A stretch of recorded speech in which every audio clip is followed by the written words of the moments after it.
And welcome back everyone to Pokemon Blue. Last time we were able to defeat Sabrina, and now we're going to go back to the Safari Zone, but just a quick trip, because there was one item I did forget, but I did want to make amends for it by going back to this route right now.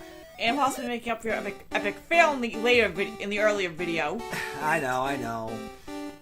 Actually, the funny thing about this one is you can actually, remember the little thing I showed you near Seafoam Islands where you can surf up and down the ledge? Yeah. And you can encounter a Pokemon you're not supposed to encounter in the water. You can do the same thing with the Safari Zone encounters too. Oh, interesting. Yeah, I just want to throw a tidbit out there. So I guess I'm leaving early and return to the Safari Ball, and I want to pick up that nugget. It's just there in case you want to get some 5,000 extra Poké Dollars. Sweet. Free money! Always a good thing. Always a good thing indeed. Alright, so next thing we're going to be doing, well, first I fly back to Cinnabar Island and say, hey, we're going to Cinnabar Island.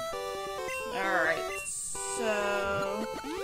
Alright, so one thing we have to do first is you have to go to Viridian City. Okay. Now I'm going to be doing the missing no glitch. Okay, that glitch, okay. You have to make sure that the item you want to duplicate is in the sixth slot of your inventory. Okay. 3, 4, 5, 6. There we go. So next thing you want to do is you want to talk to the old man that teaches you how to catch a Pokemon. Now this only can apply after you get the Pokedex. Nice, has coffee. And nope, we're not in a hurry. Alright, so we have to do this glitch. Now you can do it with any items you want. You can do this from full restores to max repels. PP Max. Yeah, well, there was only PP ups back then. There was no PP ups, yeah. There was no PP Max, not until I want to say Gen 4. PP Max? Yeah. I don't think it debuted until Gen 4 or Gen 5. PP Max? I thought they debuted. Let me check that.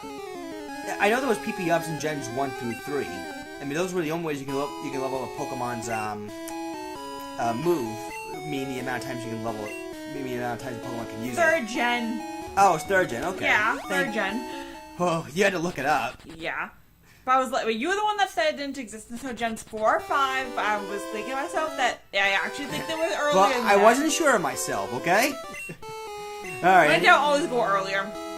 Alright, anyways. So the next trick here, you have to surf up and down this ledge of Cinnabar Island. And depending on the amount of time it'll take you, you'll run into this. The Missing No. That's one of the...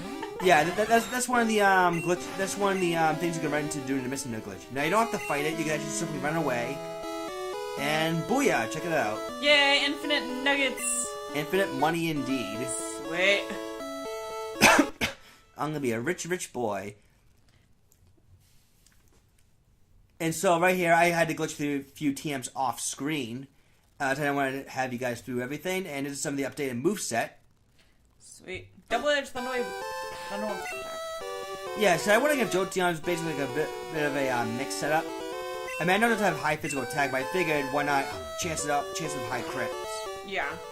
No, that makes sense. And then if that doesn't finish off, I have a quick attack finishing move. Now the next thing I'm going to be showing off is one of the other in-game trades you can get. Something why I don't necessarily recommend that you get, but I want to show it off anyways because I figured why not. Yeah, one of the most painful things to do in Generation 1 and 2, switching boxes. Oh my... Oh god, I remember those.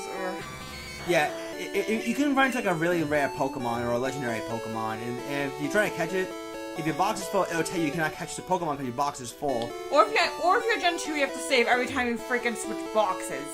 Same thing in Gen 1 as well. Oh my god. Same exact same thing.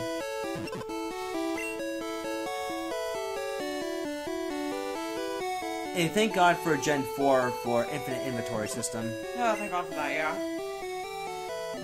Fortunately, though, with Gen 4, you also had the very annoying taking forever to load whenever you switch party members. Oh, you mean from the boxes? Yeah, like if you switch in Gen 4, if you switch I know especially in Diamond, Pearl, and Platinum, like if you switch out your party member, like if you put one Pokemon in a box and take out another one, then save afterwards, it takes forever to load. It takes forever to save. Well, yeah, Gen 4 is always cursed with a saving speed. Gen 5 fixed that. Yeah, thank God for that. Gen 6, only from time to time. It only depends if your Trainer Club is synced or not. If your Trainer Club is synced, then it does take a little bit more time for it to save. If not, then it saves in no time, pretty much. Now, I understand if it's the Trainer Club or if it's game sync, but like in Gen 4, that really didn't exist, so there really was no need for the save times. It could have been in the DS hardware. I'm willing to bet. Yeah, I was about to say it could have been something like that. Like maybe with like the new like with the switch over to like the generations and new like graphics and stuff that could have had an effect on it. Probably. I mean, the DS was more advanced hardware at that point, opposed to the Game Boy Advance. Yeah. Alright, so we got ourselves an Electrode, an unnecessary trade, because if you ever caught a Voltorb, you can raise your own Electrode. Yep. But this is the case where if you got an in-game trade Pokemon, if you use an in-game trade Pokemon, they'll get more experience from the battle that you win. So that is an advantage if you want to use an in-game trade. Yeah. Then for a Tangela, again, not worth it. Yeah. No thank you. There's actually there's one trade that is kind of worth it, actually. Back in Cerulean City, there's an old man that'll ask you for a Poliwhirl who'll give you a Jinx. Team 35. Which is good enough, actually. Jinx is a good Pokemon. And we get Metronome. Basically, Metronome, it can randomly do a move. Even ones that doesn't know. Right. The Clefairy, obviously, is one of the Pokemon that can learn it. This one I'm asking for... Actually, another game trade, if you ever wanted to get another water type, is actually a pretty decent one. If you catch a Ponyta, you can trade it in for a Seal, you can raise it to become a Dugong. Nice. It's not terrible, but there are better water types out there. Probably, and actually at this point, you should probably already have a water type in your team, so no need really. So yeah, going for a quick walk just to kind of get the, just to kind of get this guy time to restore your fossil, even though it can literally only takes like 5 seconds. It takes about roughly a few minutes, actually, yeah. And I just, once again, go back and change the box. Saving when switching boxes. Yes, the pain of switching boxes. Thank God in later generations that they did away with that. Because if you caught a Pokemon and one of your boxes full, it sent it right next to the next box in line. That wasn't the case, I think. Was that the case in Gen 2? Gen 2, you still had to switch boxes. Gen 3, they fixed it, no. where you can actually not have to worry about switching boxes. You can just basically pull out the Pokemon that you want. I did stock up on Max Repels for it because I'm not feeling like in and out whatever random encounter I run into. But the Pokemon you can run into, depending on your version exclusive, it can be Magmar, it can be Vulpix, it can be Growlithe if you're playing Red. But commonly you'll run into like Ponytas and Coffins. You're just like Grammars, I think? Grammars, I think they're rare though. I want to say yes, but I've not really, Oh, V-Moonstone. Yeah, you get like 5 Moonstones in this game. Yeah. Which is a bit odd, because I think 4 would have been the sweet spot, knowing there's only 4 Pokemon you can evolve via Moonstone. Now, there's some very interesting things you can find in this mansion here. You'll find notes scattered throughout the mansion about researching on a newly discovered Pokemon, Mew. And now we're fighting burglars. And these guys do have a lot of money, so you kind of want to fight them if you're low on cash. They generally bring in fire types, so bring like a water type, a rock type, ground type, it'll do the trick. But here's my question though, what do you think of some of the notes they mentioned about discovering the Mew fossil in South America? Well, very interesting though. I'm kind of more fascinated by how, well, first off, Mew's adorable. I'll say that much. But also with, I feel like with, Mewtwo, I find it interesting how they didn't think to, do its emotions properly, because Mewtwo is a very powerful Pokemon, and it does not trust humans, and hates humans. Well, you know why, right? Because they never gave it, like, an actual, like, compassion. Well, there's a little more to it than that. There was actually something that was cut out during the first Pokemon movie that they never showed. There was a, I think it was a DNA fossil, I want to say. The birth of Mew, I'm actually going to look that up right now. I'm sorry if I'm going to be quoting it from something else, but, There was something that I think it was delivered to Mr. Fuji by. I think it was something Mr. Fuji delivered by Giovanni. I'm gonna look it up right now. The Birth of Mew.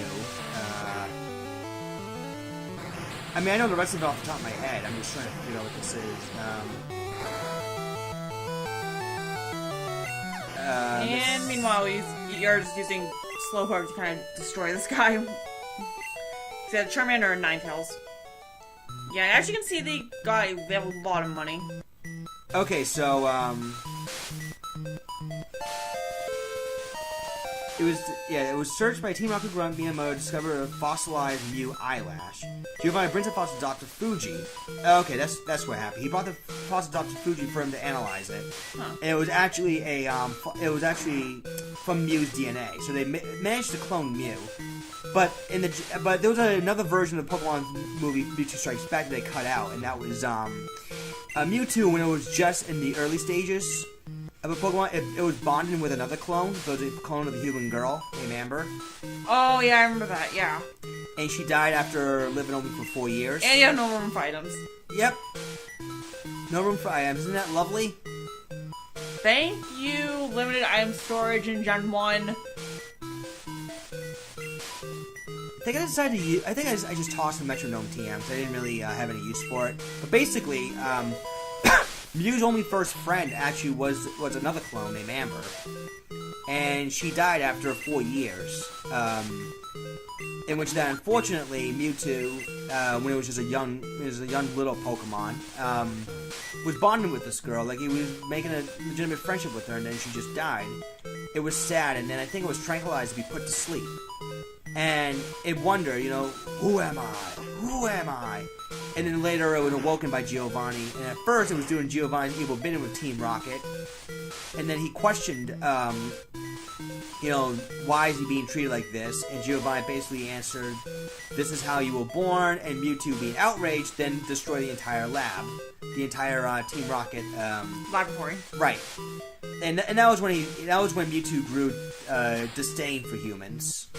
It was right after that point. That was the one thing they cut out in the original Pokemon the first movie, Mewtwo Strikes Back. What'd you think of that little tidbit? Yeah, it's interesting. So you have a little more backstory into Mewtwo. Yeah, they simply just cut that out entirely. I mean, it would have made more sense to why Mewtwo just hated human, other than the fact that it just had a bad attitude. I wonder why that was cut out. Probably because, if I had to guess right now, maybe it was just because well, at the time the Pokemon was still catered to the younger audience, and I think they weren't sure how they would react. Right, or maybe they would have been a little bit too sad to even enjoy the rest of the movie. I mean, the movie had a bit of a sad scene when Ash got petrified in the middle of the Mewtwo battle. Yes, I do remember that.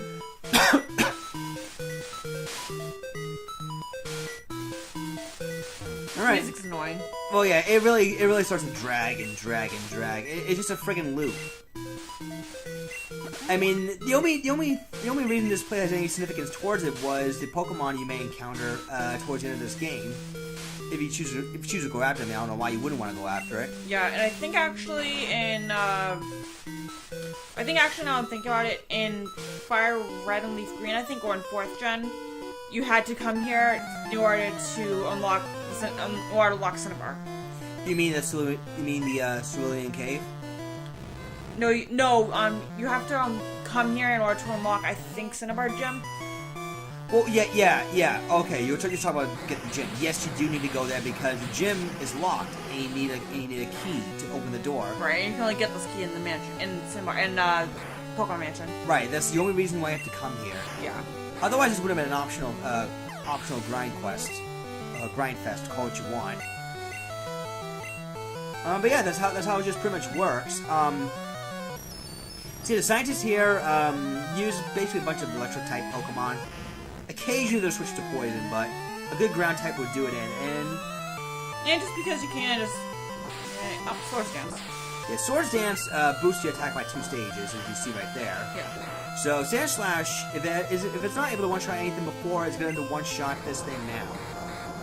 Here's Earthquake. Good night. Yes, Earthquake. the thing about Sandslash is, in previous generations, it did not know any innate ground-type attacks. Not even in Gen 2 it knew any ground-type attacks innately. So in Gen 3, it gets like Sand Tomb. Oh, Sand Tomb. At level 52.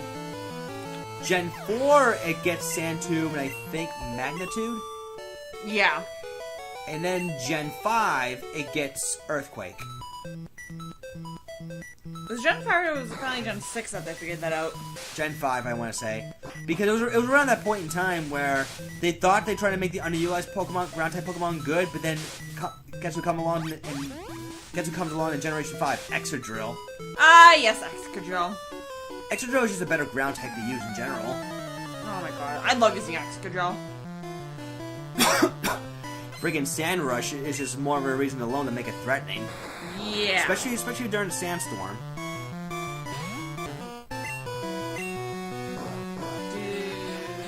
Alright, so basically here... Yeah, it actually does, it doesn't get Earthquake naturally in the first Black and White, but in Black and White 2 gets it level 46. Yeah, which is a bit bizarre considering that they tried to really bring back the underutilized Pokemon, but yet there was other Pokemon that's already suited for the job. Yeah. And ironically enough, it wasn't until Black 2 and White 2 that...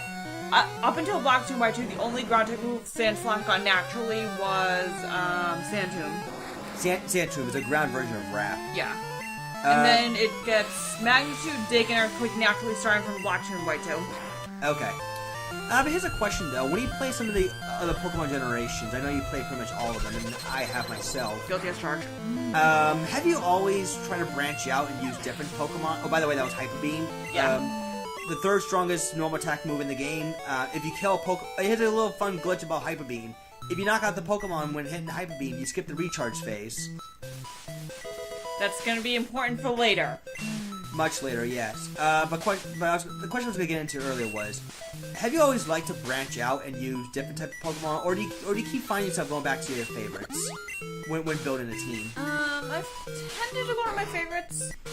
I'll branch out every few playthroughs. I'll branch out. Like in general, what's your favorite kind of a team you like to make, no matter what generation you're playing? Always a water type, always an electric type, always a psychic type. I always bring a fire type with me. But in general, like, what's the water type you've always liked to use? Like, have you always liked to use Vaporeon or Starmie, let's say? Depends on the game. Because I know, like, if I'm playing like Black and White 2 and I do not choose Oshawott, I know I can get Eevee early on in Castelia City, so then I'll use that as my main water type. Right. I'll get the Eevee in Castelia Gardens, which is located in Castelia Sewers, in Castelia City. And Eevee is rare to find there, but if you can find it, I do have a tendency of using that. I do have a tendency of using that evolution, whether it's Vaporeon, Jolteon, whatever. Alright, because I know for me that I have some of my personal favorites too. Like one of my personal favorites is Gengar. One of my personal favorites is Houndoom. One of my other personal favorites is Garchomp. I know Garchomp doesn't exist until Gen 4, obviously, but yeah. For me, Slowpoke's evolving. Slowpoke's evolving, but no, it's not. Not yet. Not yet. Now's not the time. Now, I did a little jump cut here because I wanted to make sure that Dazzle wasn't dropping frames on me like nothing else. So, I'm going to basically do the Slowpoke, what I did the Charmander several parts ago, is when I know I have enough rare candies necessary to level it up, I'm going to give it the right amount of rare candies necessary for it to learn the move I want it to learn, then let it evolve. Yay! And I think we all know what move that's going to be. You want to take a stab? Psychic. Correct. It's Psychic. It's freaking Psychic. Yeah, so Slowpoke can learn Psychic at level 48. I was not going to grind and wait until level 50-something for Slowbro. Alright, to heck with confusion, we want Psychic. Now it can evolve. Now I'm going to let it evolve, yes.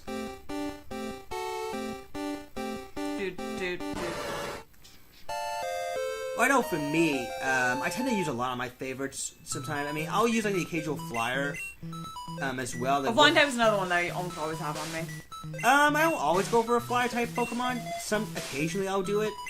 I mean, I like using Lapras as a water type Pokemon because I like his versatile moveset. Yeah. Plus, also fun fact in Gen 6, if you use Surf on a Lapras, you're actually riding on the Lapras. Oh yeah, I forgot about that actually. Which makes me wonder, what's the fly sprite you use if you're gonna use fly in Gen 6, aside from the default bird sprite? I think like it's like a shadow of a bird, and there's like a cutscene where you hold up the Pokeball and it jumps down, you jump on it, you do the fly animation, then you jump on the ground and call it. Alright, so you see right there, I got the TM for Blizzard. Blizzard is 90 accuracy and is the strongest ice type move in the game. And I gave it to Snorlax because, with Amnesia, not only boosting the special, it also boosts the damage done with Blizzard. So, I have basically got a mixed lax, kinda.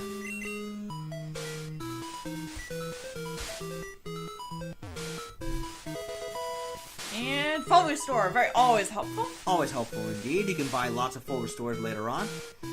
But yeah, you can always make up a mixed Snorlax if you're willing to give it Amnesia. It wasn't until Gen 2 where Snorlax really got a drastic change in terms of, well, that's because the special split that occurred, the special attack, special defense occurred. Snorlax went from just high special in general to just having massive special defense. And Magnemite. Which makes him a great special wall. Yeah. Very good special wall. So, yeah. Are you using the Amnesia Blizzard combo? Yes, I am. As a matter of fact, I took very low damage from Thunder Shock. Kind of would have been funny if you got paralyzed right there. That would have been funny, but alas, was not to be. Dang it. Alright, so Electro. Self-destruct, even before I decided to attack it. Probably knew it was screwed. Guaranteed that's probably why I did that. It did very little damage to me, too. And that scientist is down for the count. Well, you kind of wanted to battle us, so that's why we did it, but then you kind of screwed yourself over by self-destructing. Yeah, so that's your fault there. Your problem, not ours. Alright. Okay, so yes, ladies and gentlemen, there's actually a couple more TMs you can get here, one of which is another rare candy, obviously, in case you misplaced it. Rare candies are not TMs. And this one here is Solar Beam. But of course you have no more items. Of course I don't. And he's up a max potion because Slowbro did take a bit of a beating. Yeah, as much as I will be using Slowbro, I will be using a different Pokemon when I take on Blaine, because I'm trying to get everyone else up there in levels. So this is Solar Beam here. If you have a Grass-type Pokemon, it'll generally be worth it, but for some reason, Snorlax can learn Solar Beam. How is that possible? Hell if I know. But I decided to teach it anyway, because I really just like to make more room. And even though I never taught Self-Destruct, nah. Size. I don't want it to go boom. I want it to go snore. Oh my god. You are such a weirdo. Right. Anyways. You can find one more rare candy right here. Okay, let's just get out of here. Let's actually grab the last TM, which is the item secret key. Alright, so if you have Dig or if you have an escape like I do, you can just get the hell out of Dodge. Yep. Alright, so now that we've got the secret key, we have unlocked Cinnabar Gem, and we're taking on Blaine in the next episode. Alright guys, see you then. See ya.